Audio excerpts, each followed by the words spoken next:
Bonjour Pascal. Bonjour. On est au sommet du digital. J'étais ce matin sur la scène des sommets. Tu es venu partager donc une expérience, nourrir un peu ce débat qui anime les intervenants, les participants. Qu'est-ce que tu as partagé comme expérience? Alors moi je suis un informaticien au départ de formation et je suis passionné par le digital. J'étais encore au CES à Las Vegas il y a un mois. Et puis je suis en charge des opérations de Allianz Partners France. Donc il y a 1500 personnes qui rendent le service à nos assurés 24 heures sur 24. Ouais. Et aujourd'hui, on ne peut pas envisager le service sans penser au digital parce qu'il rentre dans la vie de chacun finalement. D'autant plus dans l'assistance, alors d'autant plus, c'est presque l'inverse. On a pourtant du mal à imaginer que l'assistance et le digital peuvent rimer même en 2020. Ben oui, c'est vrai que quand on fait appel à l'assistance, si tu te casses une jambe, si tu as un problème de voiture ou si tu veux être rapatrié, tu vas avoir envie d'humain parce que tu vas vouloir être rassuré, conseillé, conduit. Et c'est vrai qu'on peut se dire, mais finalement, est-ce que le digital permet de faire ça? Ben, le digital permet aussi de faire ça et même d'ailleurs d'aider puisqu'il nous aide à savoir où tu es, ce qui t'arrive, et puis ça facilite nos échanges. Et c'est vrai qu'on a pris le pari, chez Allianz Partners France, de marier le digital à l'humain, parce que dans le cas de l'assistance, on a vraiment besoin qu'il y ait un moment d'échange et un moment d'émotion, puisqu'on nous sollicite toujours quand il y a un problème. J'espère que ça durera longtemps, sinon vous n'aurez plus de boulot. Non, je ne crois pas, parce que, encore une fois, et là c'est la conviction du patron des opérations, ce digital va aider, mais ce n'est pas antinomique avec la notion de service et d'humain. C'est l'alliage des deux. Il faut qu'on amène justement ce digital au bon endroit. Et aujourd'hui, on voit d'ailleurs dans la société des gens qui commencent à prendre du recul sur le digital parce qu'il les effraie. Et en fait, je pense qu'il faut qu'on soit tous plus pédagogues, peut-être plus humbles, en se disant mais quelle part je veux lui donner à ce digital? Et puis l'humain, qui est quand même très important, comment je le finalement place au bon endroit de la relation client? Et j'ai même une conviction personnelle, c'est que plus notre monde sera digital, plus l'humain sera absolument essentiel. Oui, ça fait quelques années qu'on entend beaucoup au sommet remettre l'humain au cœur du digital.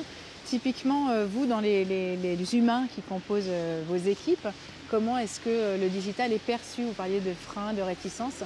Est-ce que c'est un frein à votre transformation? Alors, le digital peut être perçu comme une manière de nous contacter, ce qui est le cas lorsque les gens ont par exemple un capteur sur un casque de moto, et lorsqu'on reçoit une alerte parce qu'ils ont chuté, ça ne serait pas possible sans le digital. En même temps, nos collaborateurs se disent, mais demain, mon job va devenir quoi? Mais d'ailleurs, ça va même au-delà d'Allianz Partners. On est tous fans de digital, on a des outils digitaux, des smartphones, des montres connectées, mais quand on devient collaborateur ou père de famille, ce monde qui est en grand changement, et dans les années qui viennent, il va encore plus changer avec toute la techno qui nous arrive. On est donc inquiet. Et donc on prend le pari, l'envie chez Allianz Partners, que c'est dans nos valeurs d'accompagner nos collaborateurs. Et l'évolution de nos services se fait avec eux. Et bien sûr qu'il y a une remise en cause de ce que l'on fait. Mais on travaille beaucoup à qu'est-ce que j'apporte au client lorsque je suis en contact avec lui, qu'est-ce que le digital va pouvoir m'aider à faire et finalement à améliorer la manière dont je le fais. Par exemple, en m'apportant des informations alors que je suis en conversation avec un assuré pour pouvoir être plus pertinent dans ma réponse. Alimenter, voilà, exactement. venir nourrir. C'est très concret. Qu'est-ce qui vous inquiète par ailleurs? Parce que l'assistance fait partie des derniers secteurs à ne pas avoir été complètement disrupté. Comment est-ce que vous voyez l'avenir proche de votre métier? Alors finalement, moi j'allais dire même pas peur, parce que je dis ça en plaisantant parce que tous les pure players rêvent d'avoir des plateformes d'assistance comme les nôtres. Rêvent d'avoir des plateformes qui savent intégrer des données, de la data, de la relation client et qui finalement réenchantent une relation que l'on trouvera tous à un moment donné trop froide ou trop peu humaine si on n'y met pas cette bonne touche de digital. Maintenant, il faut régler le curseur et encore une fois, les choses ne se feront pas demain comme elles se font aujourd'hui. Mais on va enrichir toute la qualité de la relation et surtout ce qui va être nouveau. Avec le digital, on va pouvoir faire du prédictif et du préventif. Ouais. Transformer ce métier. Et oui, on dépanne une voiture toutes les 7 secondes chez Allianz Partners France. Dans quelques années, on pourra intervenir avant que ces voitures tombent en panne. Parce qu'on aura des indications sur ces véhicules et on pourra donc faire des interventions techniques pour que les gens n'aient même pas à s'en soucier. Ouais. Et donc là, le métier est totalement réinventé. De toute façon, j'ai vu que vous aviez annoncé qu'il n'y aurait plus de mortalité sur les routes d'ici à 2040. Donc... Oui, on lit ce genre de choses parce que les voitures connectées, les voitures autonomes, etc. Mais on prendra tous d'autres risques en tant qu'individu. Je crois qu'il ne faut pas non plus trop se dire que c'est la situation d'aujourd'hui transposée avec du digital. Ouais.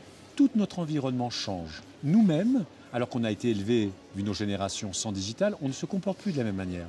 Alors les digital natives, on n'en parle même pas. Ils vont avoir un tas de comportements différents et puis on vivra différemment.